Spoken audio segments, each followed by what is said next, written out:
Good news pa din para sa Gilas Pilipinas. Inaasahang bagong bigman ang padating kung loloobin matapos kumpirmahin ni SBP Executive Director ang tunay na lagay ng bigman na to sa FIBA. So sino nga ba ang bigman na ito? So yan ang ating ire-reveal din dito.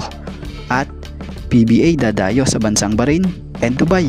So yan ang ating mga tatalakayin. Dito tayo sa patungkol sa PBA. Balitay magsasagawa ng laro sa unang pagkakataon ang PBA sa bansang Bahrain.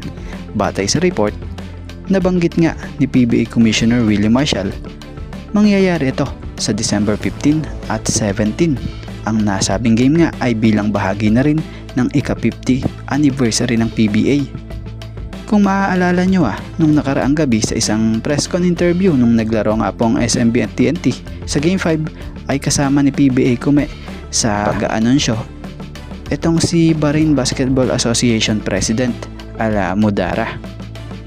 Sa mga hindi nga po nakakaalam ito nga po ang unang pagkakataon na maglalaro ang PBA sa nasabing bansa sa Bahrain. Pero bago mangyari yung laro sa Bahrain, magkakaroon muna ng laro ang PBA sa Dubai sa October. So, ang kaabang-abang dito panigurado sino kaya ang teams ng PBA na ipadadala sa Dubai and Bahrain para maglaro doon.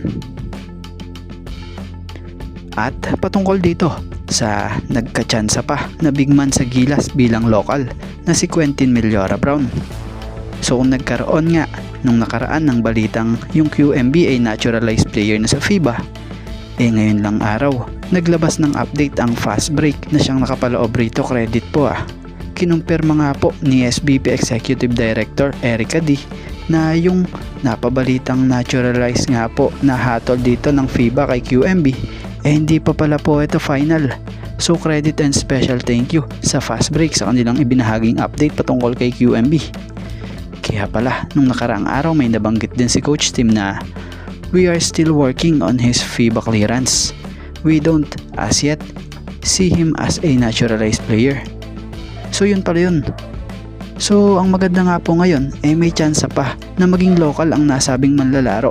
Lalo pat kung matatandaan nyo na una na nga pong in-insist ni QMB na qualified siya as local after nitong makakuha di umano ng Philippine passport before the age of 16 na siyang isang susi sa requirements under FIBA rules. At ang kagandahan talaga sa SBP talaga namang kumikilo sila at inaasikaso nila yung estado ni QMB para sa FIBA at para sa Gilas Pilipinas para maging local ito.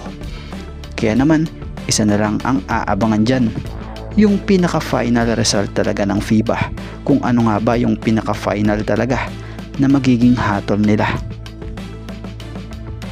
sa hinaharap.